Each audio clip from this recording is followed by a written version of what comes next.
Tractor चलते वक्त इतना बड़ा हादसा हो जाएगा ये मैंने कभी सोचा नहीं था। राम राम भाई सारा ने। तो भाई लोग, आज का मिशन सच में बहुत खतरनाक होने वाला है। मुझे सुबह सुबह एकदम अर्जेंट कॉल आया है। अगर मैं यह काम पूरा नहीं कर पाया तो आज मुझे नौकरी से हाथ धोना पड़ेगा। क्या मैं यह वीडियो खत्म होने से पहले यह काम पूरा कर पाऊंगा? काम यह है कि मुझे अपने टोचन किंग को शहर ले जाना है। मगर तुम पहले निशु भाई का यह घर देखो जो अभी बन रहा है और दिखने में कितना शानदार लग रहा है। वैसे तो इसमें अभी फर्नीचर, टाइल्स वगैरह का बहुत काम बाकी है, पर अभी इसको छोड़ो और चलो अपने टोचन किंग को लेकर शहर चलते हैं। पर यह काम जितना आसान लग रहा है उतना है नहीं, क्योंकि अपना टोचन किंग चलने लायक बचा ही नहीं है। तुम्हें याद होगा इसकी वायरिंग जल गई थी, जिसके कारण यह कभी स्टार्ट होता था कभी नहीं। इसी को रिपेयर करने के लिए हमें इसे शहर ले जाना पड़ेगा, पर हम इसे चलाकर नहीं ले जा सकते क्योंकि इसकी हालत पहले से ही खराब है, और अगर चलाकर ले गए तो कोई और नई दिक्कत आ सकती है। इसीलिए मैं अपने दोस्त का ट्रैक्टर कल शाम को ही ले आया था। मैं तुम्हें दिखाता हूँ, जिसमें हम इसको लोड करके ले जाएंगे। तो भाई देखो, उसके पास जल्दी से चलते हैं और देख सकते हो ये अपनी खड़ी है थार, और यह रहा वो ट्रैक्टर जिसमें अपना टोचन किंग लोड होकर जाएगा। उसके पीछे एक ट्रॉली है और उसके पीछे एक रैंप लगा है। मैंने यह सब रात को ही सेट कर दिया था ताकि सुबह बस इसे लोड करके ले जाना बाकी रह जाए। तो अभी जल्दी से टोचन किंग के पास चलते हैं और उसे स्टार्ट करके देखते हैं। ऑलराइट गाइस, मैं ट्रैक्टर पर बैठ चुका हूँ। अब स्टार्ट करके देखते हैं। भाई स्टार्ट हो जा प्लीज। और ये कर दिया मैंने स्टार्ट। ओ हो। ऑलराइट गाइस, ट्रैक्टर स्टार्ट हो चुका है। अब इसको उस रैंप पर चढ़ाकर ट्रॉली के अंदर लोड करते हैं। इसका बम्पर और म्यूजिक सिस्टम सिर्फ इसलिए उतारा था क्योंकि यह ट्रैक्टर स्टार्ट नहीं हो रहा था। इसकी प्रॉब्लम ढूंढने के लिए यह सब करना पड़ा। गाइस, अभी बिल्कुल धीरे धीरे ट्रैक्टर को आगे लेकर चलते हैं ताकि यह बिना किसी डेंट के ऊपर चढ़ जाए। भाई मुझे तो लगा था स्टार्ट नहीं होगा, पर स्टार्ट हो गया, वरना धक्का दिलवाकर स्टार्ट करना पड़ता। और भाई कुछ देर बाद ट्रैक्टर ऊपर चढ़ गया एकदम परफेक्टली,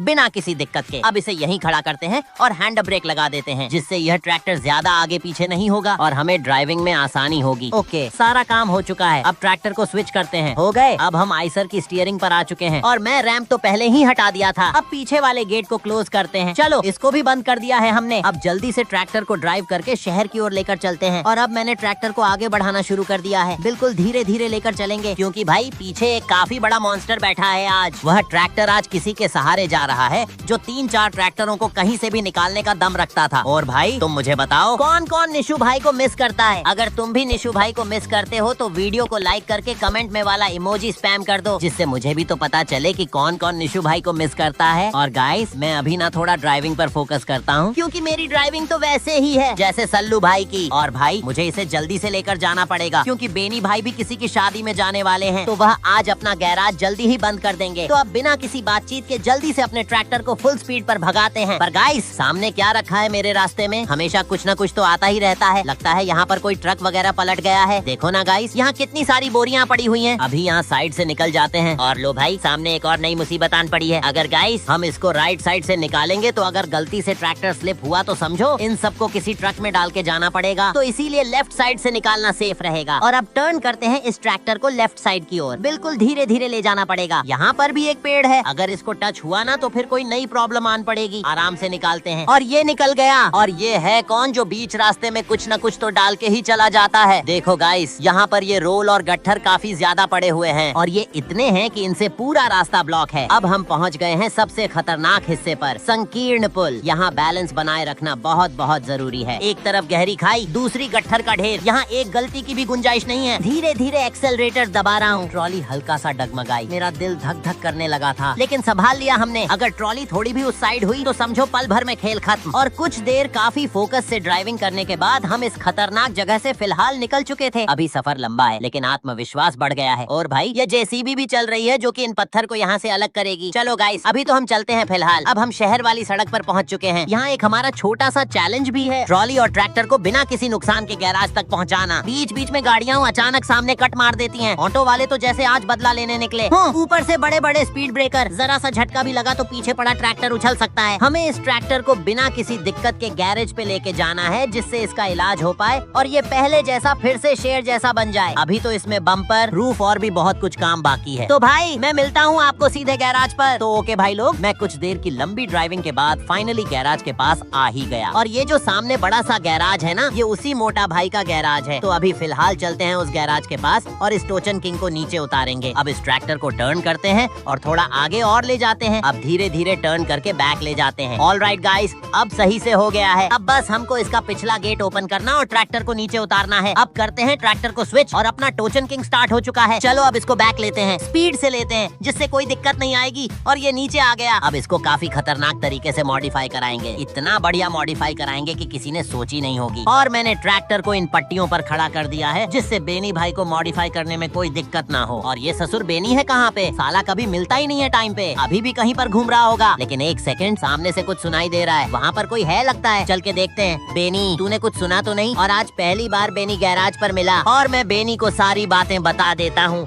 जिससे वो अपने ट्रैक्टर को अच्छे से चेक करके ठीक कर दे। और इसे देखो, पूरा मतलब इन टूल्स में घुसा हुआ है। अरे मोटा भाई, अपने टोचन किंग को चेक करके मॉडिफाई कर दो। और भाई कुछ देर मोटा भाई से बात करने के बाद ये बोल रहे हैं कि बस 10 मिनट बाद वर्कर आ रहे हैं, उसके बाद हम ट्रैक्टर को मॉडिफाई करते हैं। Few moments later.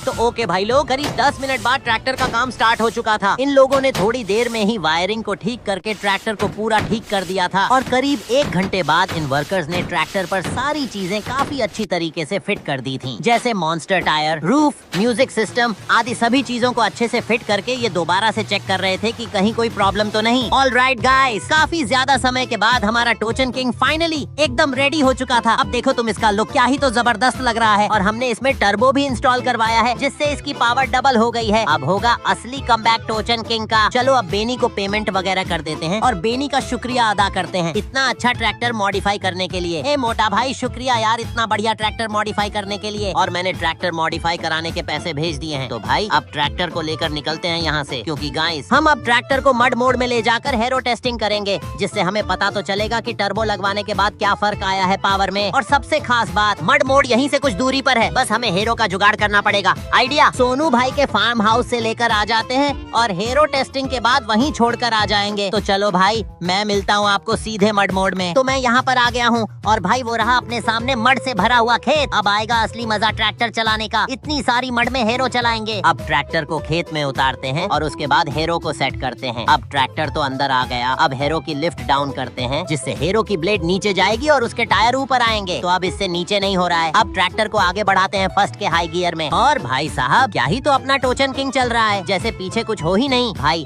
मजा आ गया ट्रैक्टर मॉडिफाई करा के। वैसे मानना पड़ेगा बेनी को, क्या ही तो तगड़ा मॉडिफाई किया है और क्या ही तो खतरनाक टर्बो डाला है इसके अंदर। अपना टोचन किंग फिर से पहले जैसा हो गया। और ये इतना स्लिप क्यों हो रहा है? लगता है ट्रैक्टर के बैक व्हील पर लोड कम पड़ रहा है, इसीलिए मैं थोड़ा सा हेरो की लिफ्ट ऊपर करता हूँ जिससे दोनों टायर पर लोड आए और ये आगे बढ़ पाए। ओ हो भाई, मजा आ गया आज हेरो पर ट्रैक्टर चलाकर। क्या ही तो स्मूथ चल रहा है बिना किसी ज्यादा दबाव के। और ट्रैक्टर आरपीएम भी नहीं तोड़ रहा है। जैसे ही एक्सीलरेट करो वैसे ही शेर की तरह दहाड़ मार के आगे चल पड़ता है। पर भाई ये कहीं से जलने की स्मेल कहाँ से आ रही है? भाई मुझे तो लग रहा है कि शायद न्यू टर्बो है ना, शायद वो हीट हो रहा है जिससे जलने जैसी स्मेल आ रही है। कोई ना गाइस, इतना तो सभी ट्रैक्टर में होता है जिनमें न्यू टर्बो फिट की जाती है। और ये सोचकर मैं ट्रैक्टर को लगातार करीब 1 घंटे से फुल आरपीएम पर चला रहा था। और जैसे जैसे टाइम बढ़ता गया वैसे वैसे जलने की स्मेल भी बढ़ती गई, पर मैं उसको इग्नोर करता गया। मैं समझ रहा था कि ये एक नॉर्मल चीज है। पर काफी ज्यादा देर ट्रैक्टर चलने के बाद मैंने सोचा क्यों ना ट्रैक्टर का बोनट ओपन करके देखूं क्या प्रॉब्लम है। और मैं ट्रैक्टर से नीचे उतर कर देखता हूँ, तभी अचानक से आग लग जाती है और ये आग बढ़ती ही जाती है। और ये देखकर आसपास के लोग आकर आग बुझाने में मेरी मदद करने लग जाते हैं, पर अफसोस वो आग नहीं बुझ पाती है।